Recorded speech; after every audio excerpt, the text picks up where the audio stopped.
وہ آدمی جس نے لا الہ الا اللہ محمد الرسول اللہ صلی اللہ علیہ وسلم پڑھا، اللہ کی توحید کا اقرار کر لیا، او میرے مالک تیرے سوا میرا کوئی مشکل کشا نہیں، حاجت روا نہیں، میرے دل کے بھید کو جاننے والا نہیں، میری بگڑی بنانے والا کوئی نہیں، اجڑوں کو بسانے والا کوئی نہیں، کھیتی کو آباد کرنے والا کوئی نہیں، ایک دانے سے سینکڑوں دانے بنانے والا تیرے سوا کوئی نہیں۔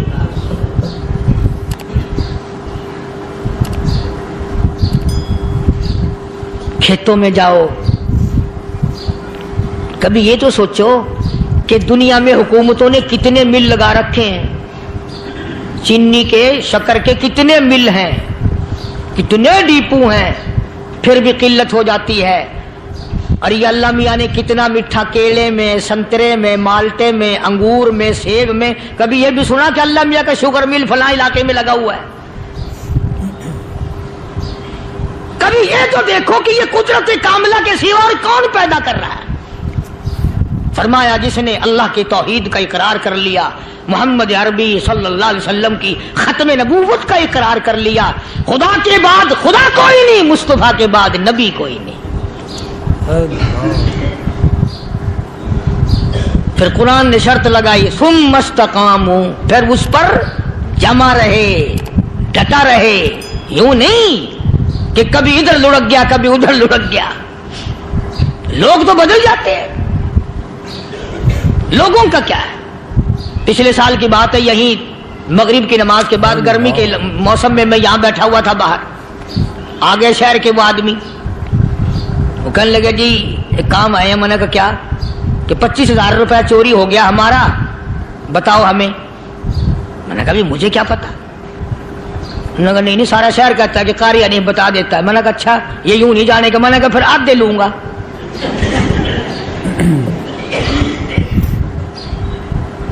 25,000 گم ہوئے ہیں نا، 12.5 میرے 12.5 تمہارے۔ کہنے ہیں دیکھو نا جی بال بچے چھوٹے چھوٹے غریب بچے ہیں جن کے وہ پیسے ہیں۔ میں نے کہا اچھا میں بادشاہ لگا ہوا ہوں؟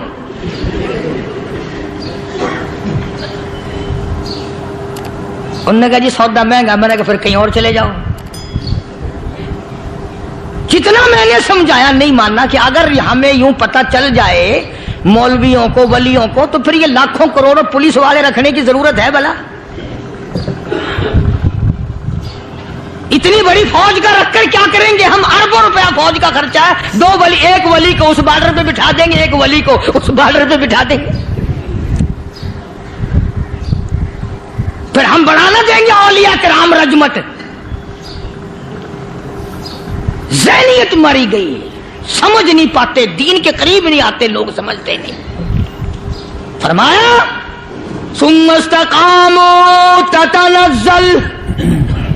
تتنزل علیہم الملائکۃ الا تخافوا ولا تحزنوا وابشروا بالجنہ التی کنتم توعدون۔ قرآن کہتا ادھر ولی کی موت آتی ہے، ایسا آدمی جو اپنے کلمے پہ جمع رہے، شرک و بدعت کی لعنت سے بچے، کفر و نفاق سے بچے۔ ادھر موت آتی ہے، ادھر فرشتے کہتے ہیں گھبرانا، غم نہ کر، بہشت کے دروازے تیرے لیے سارے کھلے ہوئے۔ وَلَكُمْ فِيهَا مَا تَشْتَهِي أَنفُسُكُمْ وَلَكُمْ فِيهَا مَا تَدَّعُونَ۔ فرمایا ہم تمہاری ہر اس تمنا کو پورا کریں گے، ہر اس آرزو کو پورا کریں گے، جو مانگو گے وہی ملے گا، جو کہو گے وہی دیا جائے گا۔ نحن اولیاؤکم فی الحیات الدنیا وفی الآخرہ،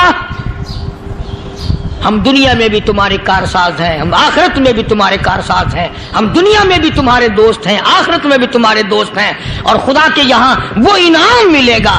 اللہ غنی، رائی کے دانے کے برابر نیکی کی ہوگی، جب پہاڑوں کے برابر ثواب ملے گا تو آدمی حیران ہوگا، یا اللہ تیرے جیسا بینک تو کسی کا بھی نہیں۔ رائی کا دانہ لے کر پہاڑ واپس کر دیا، مالک نے نجات کا ذریعہ بنا دیا۔ فرمایا نزلا من غفور رحیم، یہ مہمانی ہے پروردگار عالم کی طرف سے۔ قرآن اعلان کر کر کے کہتا وبالاسحار هم یستغفرون۔ اللہ پاک فرماتے ہیں میرے بندوں کی نشانی یہ ہے کہ وہ آخری رات میں بڑے ویلے سحری کے وقت اٹھ کر استغفار کرتے ہیں، اللہ کے حضور میں معافی مانگتے ہیں، روتے ہیں، عاجزی کرتے ہیں۔ کہتا کہ ایک تڑپ سی دل میں امنگتی ہے، ایک درد جگر میں ہوتا ہے، ایک تڑپ سی دل میں امنگتی ہے، ایک درد جگر میں ہوتا ہے، ہم رات کو رویا کرتے ہیں جب سارا عالم سوتا ہے۔ سب لوگ سوئے ہوئے ہوں اور اللہ کا دروازہ کھٹکھٹا، اندھیرے میں مالک کائنات کے سامنے جھولی پھیلا، اپنی بگڑی کا سوال کر، اپنی مشکلات اس مالک کے سامنے پیش کر جو سارے جہان کا خالق و مالک ہے۔ عقیدہ بھی بناؤ، اعمال بھی بدلو، مزاج بدلو، طبیعتوں میں انقلاب لاؤ، اور لوگوں ان گھروں کو مسلمانوں والے گھر بناؤ۔ تم برا مان کے جاؤ یا بھلا مان کے جاؤ، میں اپنے عقیدے کی بات کو چھپاتا نہیں۔ جس گھر میں کوئی مرد عورت قرآن کے کھولنے والا نہیں، میں اس گھر کو مسلمان کا گھر نہیں کہتا، وہ چوڑے اور کراڑ اور سکھ کا گھر ہے۔ تمہیں یہ سکھایا کس نے ہے کہ مرنے کے بعد قرآن پڑھا جاتا ہے اور ساری زندگی میں نہیں پڑھا جاتا؟ یہ قرآن مردوں کے لیے تھوڑی آیا، یہ زندوں کے لیے آیا ہے۔ حدیث پاک میں آتا ہے حضور کریم سب کہہ دو صلی اللہ علیہ وسلم نے فرمایا عیسیٰ علیہ الصلوۃ والسلام ایک قبرستان سے گزرے، گورستان سے گزرے تو ایک قبر کو دیکھا، وہ نبی ایسا تھا، اس کے معجزات ایسے تھے۔ قبر میں دیکھا تو ایک بڑھیا جل رہی ہے، سڑ رہی ہے، تباہ ہو رہی ہے، رو رہی ہے۔ تو عیسیٰ علیہ الصلوۃ والسلام پناہ کر کے وہاں سے گزر گئے۔ چند دنوں کے بعد جو اسی قبر کے پاس سے گزرے تو عیسیٰ علیہ السلام کو دھیان آیا کہ اس قبر میں ایک بڑھیا بڑی عذاب بھگت رہی تھی، مگر اس دن جو دیکھا وہ تو عیش میں بیٹھی ہے، تخت میں بیٹھی آرام کر رہی ہے۔ سیدنا عیسیٰ علیہ الصلوۃ والسلام نے اللہ پاک سے سوال کر دیا، الہی مرنے کے بعد تو آدمی کوئی نیکی بھی نہیں کر سکتا، اس نے کیا کر لیا جو اس کا سارا نظام بدل گیا؟ آواز آئی اے عیسیٰ لکھ کے لے جاؤ یہ بات، حضور کا فرمان ہے۔ فرمایا اے عیسیٰ اس مائی کے چھوٹے سے پوتے نے استاد کے پاس جا کر کے پڑھا بسم اللہ الرحمن الرحیم، اس ننھے سے منہ سے، چھوٹے سے منہ سے جب یہ لفظ نکلا اے اللہ تو بڑا مہربان ہے، تو بڑا کریم ہے، عیسیٰ چھوٹے سے منہ سے جب نکلا، وہ تو معصوم تھا، اس کے منہ سے جب نکلا نا کہ میں بڑا مہربان ہوں، میں نے اس معصوم بچے کے صدقے میں اس کی دادی پہ کرم کر دیا، اس کے نام میں بڑی برکتیں ہیں، اس اللہ کا نام لینے میں بڑی برکتیں ہیں۔ گڑ میں مٹھاس ہے، اللہ کے نام میں مٹھاس نہیں، ٹافیوں میں مٹھاس ہے، اللہ کے نام میں مٹھاس نہیں۔ تم نے چکھ کے نہیں دیکھا، اگر تم چکھ لو خدا کی قسم دنیا کی کوئی چیز اچھی نہ لگے اللہ کے نام کے مقابلے میں۔